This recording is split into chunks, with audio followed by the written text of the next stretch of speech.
I love seeing the Bible come to life. I love seeing the Book of Mormon come to life. But my thought has always been this: if you like the video, go read the book. You'll love it. People are drawn in by hope. And I feel like as long as you show hope that's real and authentic, then the right people will find you. So meaningful is because it starts with our team member, our employee, sacrificing something.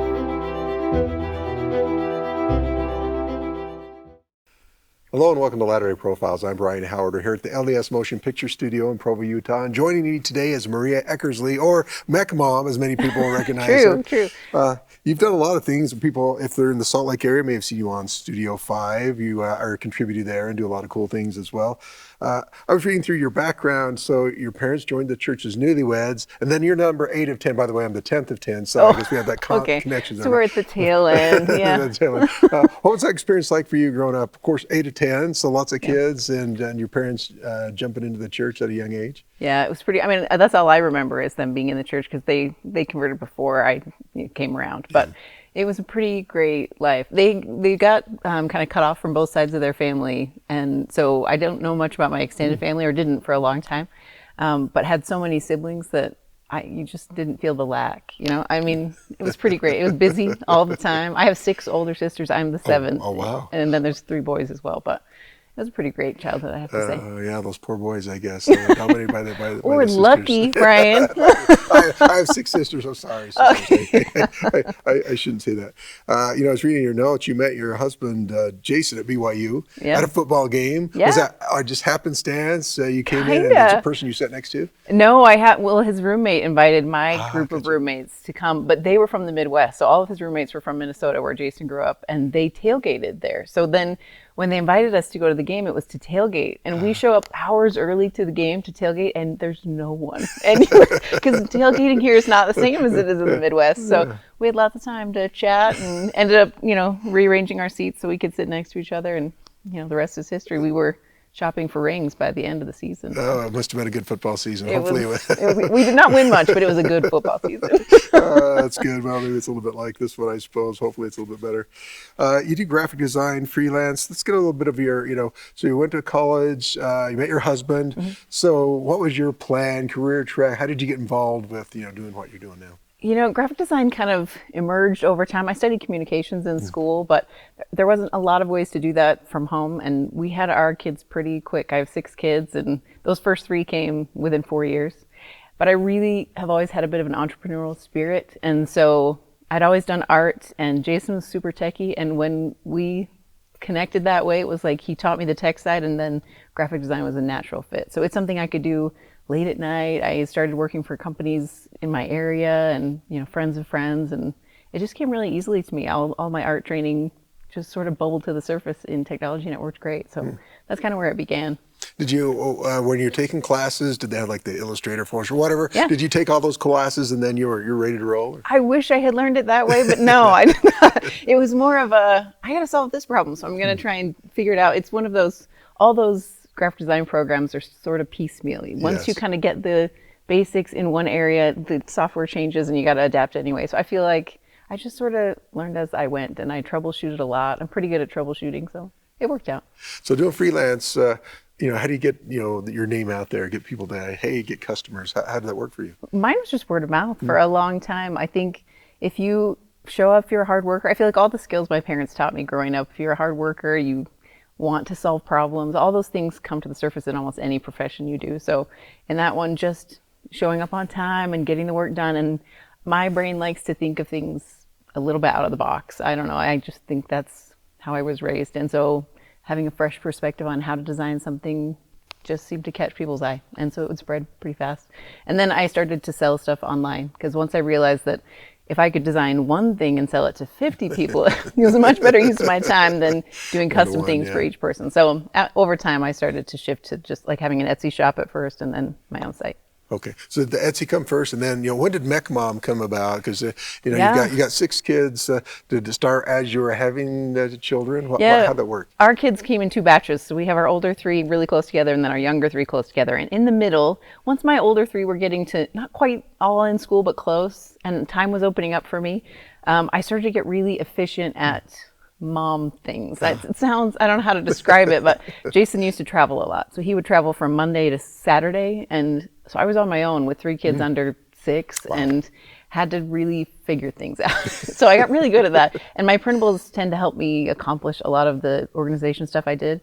And honestly, Mech Mom started because a Relief Society asked me to come and teach efficiency. I feel like in another life I would have been an efficiency expert because I got really good at being efficient with Jason gone all the time. So I taught a class to my enrichment or to my Relief Society group, and then they said, where can we find these? We need to be able to see this again. I won't remember. So I created the site, and it just grew like wildfire. It grew so fast, and people were asking questions and asking me to give more advice on certain areas, and it kind of took off from there. Wow. How long ago was that? When did you first start Mech Mom? 2005, 2006. It's been a long time. Somewhere in there. Yeah. So yeah, and it's been building and still very popular over time. Doing great. Yeah, you mentioned something. It was called out-of-box mothering solutions. You talked about being out of the box. What does that mean? What's an out-of-the-box mothering solution? Well, I give all the credit to my son Jack. So he's autistic, and he was diagnosed at age 4. This is when Jason was traveling a lot and things were busy, and his brain just thinks very differently. And I don't know that mine did until I really started to try and raise Jack, because it taught me to just kind of see things in a new light. He's a really visual learner. He's somebody who takes things very literally.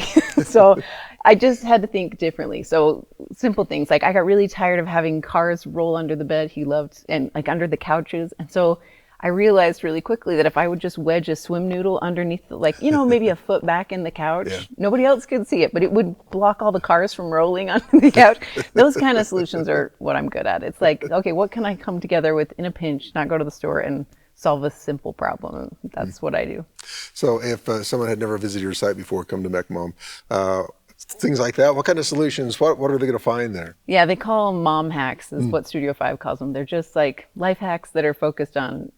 My goal is not necessarily just to make an efficient motherhood time. My goal is to open up time to do something else. So I really feel like the goal is to have more quality, good, fun time, but you have to sort of streamline the monotonous stuff in order to pull that off. So a lot of my hacks are to simplify cleaning and organization and school stuff so that you just can open up time to do what you like, whether it's with your kids or doing stuff that you just like. I think hacks kind of help you accomplish those goals. Those kind of things. Yeah. I wanted to ask you about your son Jack, because autism is fairly common anymore. It wasn't, a few years ago.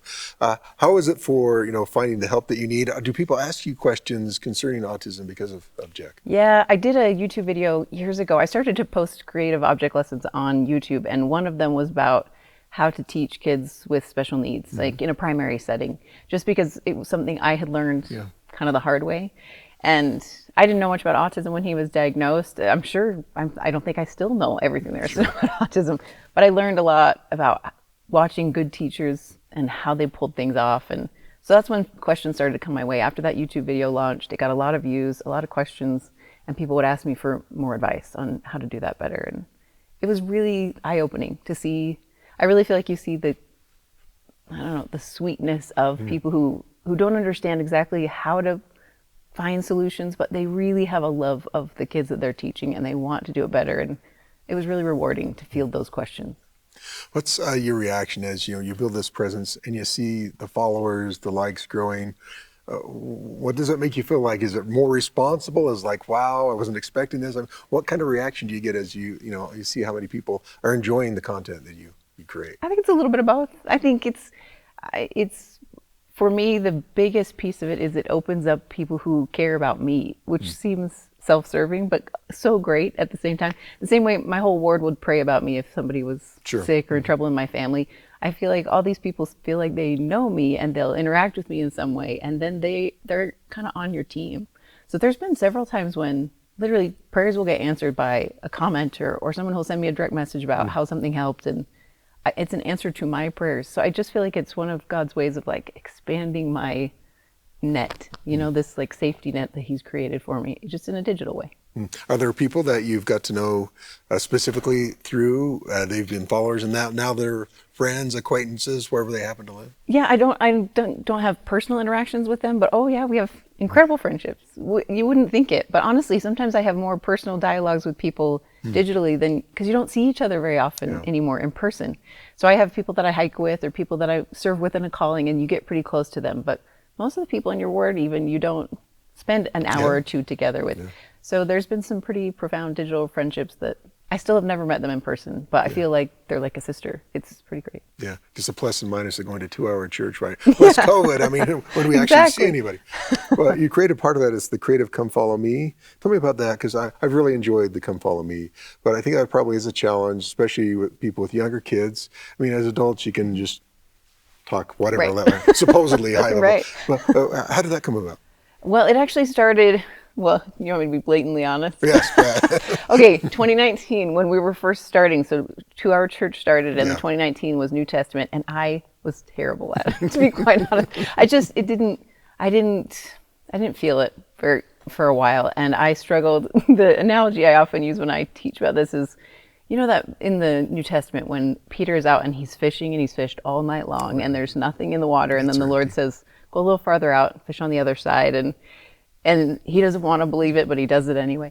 That's kind of how I felt when President Nelson talked about Come Follow Me, because I was like, I've been fishing here all night. There are no fish. If I keep teaching the scriptures to my kids, it's just not going to work. And 2019 didn't go very well. And then I got a pretty clear prompting late in 2019 that I needed to humble myself. I needed to rethink about it, and I needed to take my talents and put them to that use. And at first I thought it was just going to be for my family. And then as it started, I started developing the object lessons and the ideas. The promptings got clear that it needed to be something bigger. And that was really scary to me.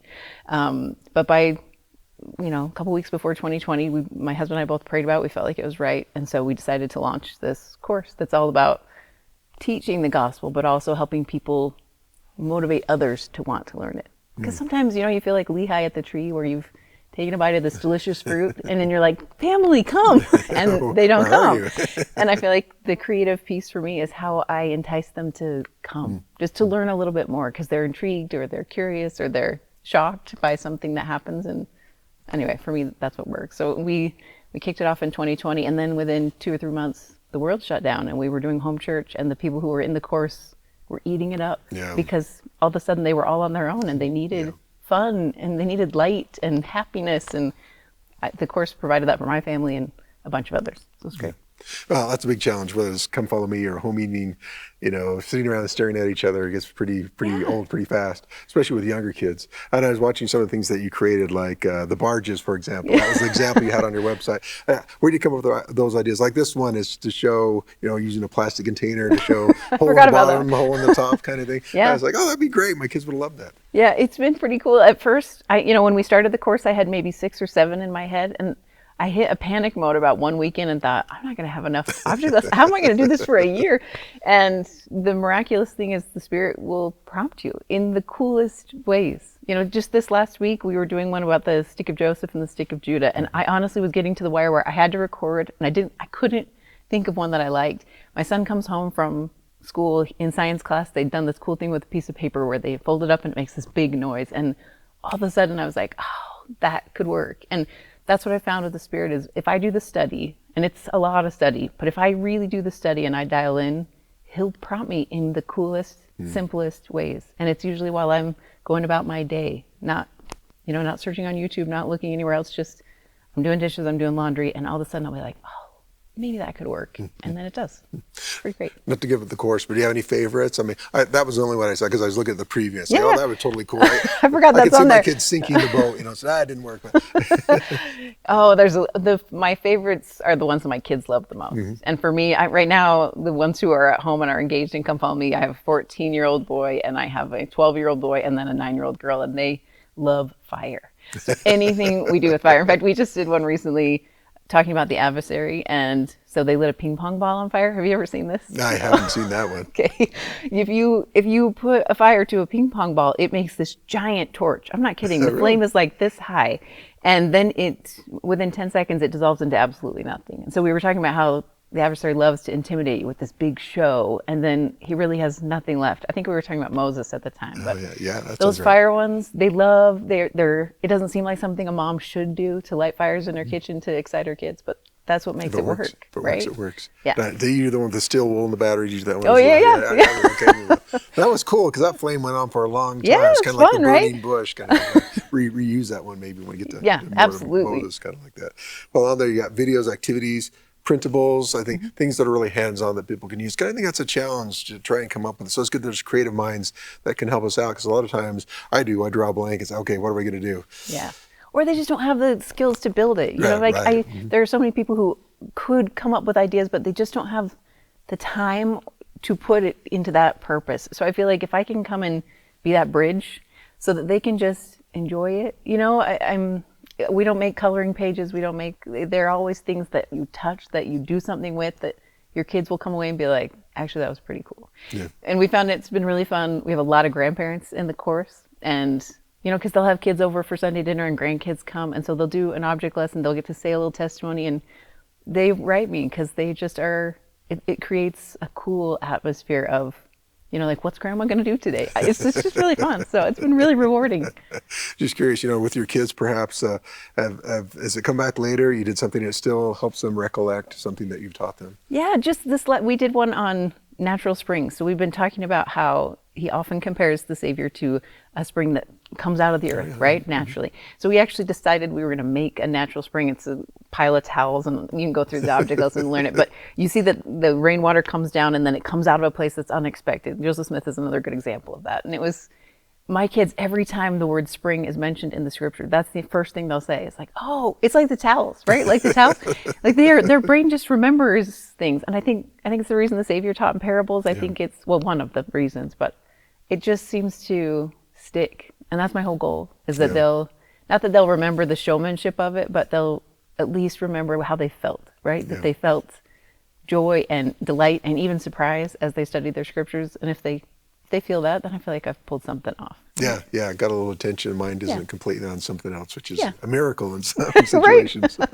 Well, you've had worked with Time Out for Women and been able to do that. What's that experience been like for you? So good. So good. It's been hard because it's new for me. So I get nervous, quite frankly, but it's been really rewarding. A lot of the people in my course are not in the area that I live. They're all over the country, a couple of them in the world. So to be able to do Time Out for Women has helped me connect with a lot of them face to face, which I've never seen before. And honestly, to just share my testimony in such a vulnerable spot, you know, to be on that stage and to speak my testimony it's scary, but so powerful.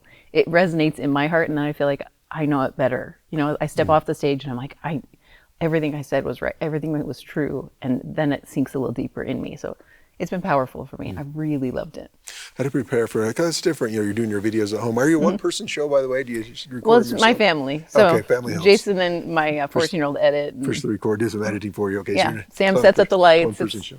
So preparation for that's a lot different. Of course, if you mess up, you just say, I'll record Right. that again. Right? So here your time for. How do you prepare for that? And what's the difference having a live group as opposed to this? You know, of course they can send you notes back Right. about their social media, but it's different when they're looking you in the eye. Oh, I love it.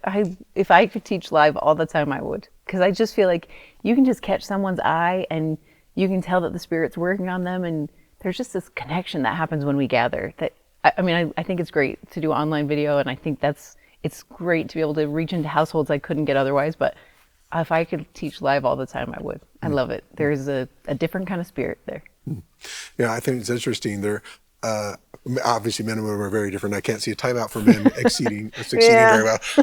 But what is it about that gathering of like-minded women who are trying to be spiritually fed that makes it such a special experience? I think just being around so many people who are hungry. You know, you walk into the room and you can tell, you know, they've lined up babysitters.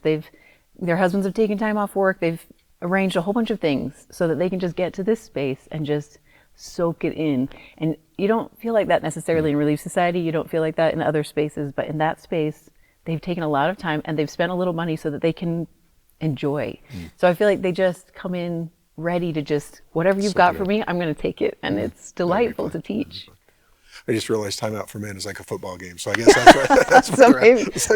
that's where they all go. Yeah, hot dogs and that's football true. kind of thing. You served a church service mission doing family search. Tell me about that. Yeah, that sounds was fun. great. This was right in the middle of a really busy, hard time because my husband had been sick and my daughter was just going on a mission and it was busy. But I got an invitation to be a church service missionary for Family Search, and my initial reaction because of all the craziness was, oh, this isn't the right time. And so you'll laugh, but I went to the temple to pray about it, to decide if this was the right way to use my energy and my time at that point in time.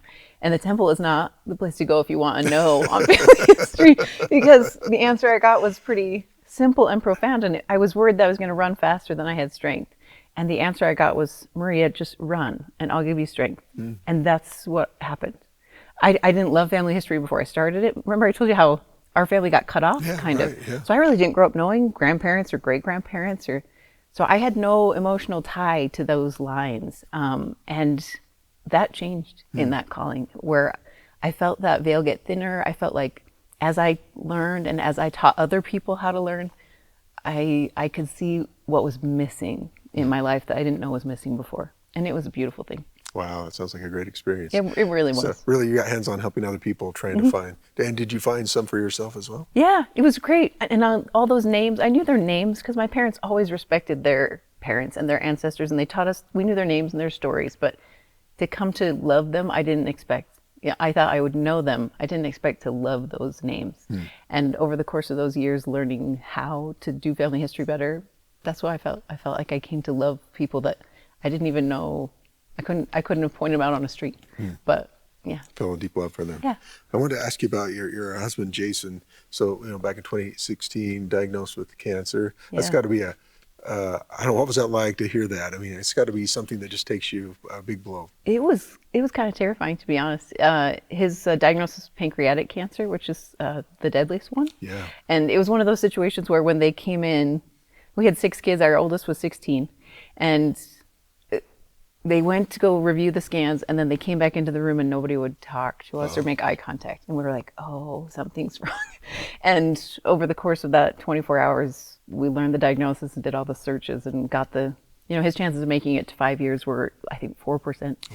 And so it was a lot to process all at once. But at the same time, I tend to describe it like an eye of a hurricane, because it was one of those times where I could see all the chaos swirling around us and everybody else could see the chaos, but there was also this like profound stillness between the two of us. We felt okay. Not that he was going to be physically okay, but that we were going to be okay. And I couldn't explain how I knew that or why I felt it, but we've seen that. So it's been a remarkable thing to see. He said several recurrences, and we're still fighting cancer to this day, but we're still okay, and we still feel peace in the middle of all this hard. So it's been hard, but really good at the same time. Yeah, it's an incredibly challenging situation. I'm just thinking I don't know that there's any time more than we face our mortality when you hear something like that, right? So you kind of take stock in where you are, probably both spiritually and in a lot of ways. Is that the experience that you had? Yeah, he had been called to be the bishop just a couple months before his diagnosis, and then he served the whole time. He was just released this last summer, so I just can't be grateful enough for that calling, because I felt like it grounded him in a way that I don't know that we would have had otherwise. We had the primary kids praying for him and singing to him, and you just felt people rally around our family that in a way we didn't deserve. It held us, and it was a remarkably good thing. You've also had the opportunity to do YSA calling, do some teaching institute, right? Yes. How is that? Are you still doing that? This is I've done it maybe 9 months or so, and I absolutely love it. I really love this age. I have YSA age kids myself, but there is something so fun to me. It's fun because I have the course to do a little bit younger, more teenage and younger. And then the YSA calling is a lot more cerebral. It's more, they come with hard questions. They come with, some have submissions and some haven't. They're just all over the map. And you never know who's going to walk in the door. And I love that piece because I feel like it makes me so agile. You need the spirit because you wouldn't know how to do it otherwise. Just last night when I was teaching, we had somebody who came in who had just been baptized, and somebody who I didn't learn until the end of class, isn't even a member, and just came in to see what they thought. And it's so fun to see how the Spirit teaches you as you're teaching how to connect. I don't do it perfectly by any stretch, but that age just lights me up because I feel like there's so many that get lost, right? And so to see them show up and sit in class and be like, I'm ready, just show me, what are you going to teach me today? and then have the Spirit with you so that you can show up and teach. It's just, there's a magnetism to it that I love. I wish I could do it more often. It's great. That's a great calling. I thought about this a lot. People like yourself who have a platform now on social media. What do you feel like that's an important thing for people like yourself to do what you're doing, to offer maybe some hope, some light, some fun in a world that's not so much? Yeah. I think so. I think it's a way, President Campbell, I guess through his wife, but he talked about how the women in the latter days, President Nelson referenced that same quote, where we need to be distinct and different in happy ways. And that's what I feel like you get to do in social media. I think as long as you don't get stuck in this idea of I need to assimilate in order to become popular, if you just choose to be yourself and to be distinct and different and articulate in a good, I don't think happy means, I think it's Sister Eubank who said, happiness doesn't mean like slapping a plastic smile on your face. It means like you talk about what's hard. So on my social media, it's a lot about Jason. It's a lot about where we've had hard times, but how we find hope in those hard times is what draws people to, at least to my particular accounts. I think us sharing the joy that we have in the little small moments, even in the middle of chemo rounds and everything else, draws people in. People are drawn in by hope. And I feel like as long as you show hope that's real and authentic, then the right people will find you. So I've really loved that piece of it. Maria Eckersley, it's been a pleasure to talk with you. Mech Mom, Thanks. right? You're on social media, Instagram, all the platforms. You'll find your stuff out there. Check it out. And I really appreciate you taking time to come and visit. Thanks. Thank you, Brian. It's been great to be here.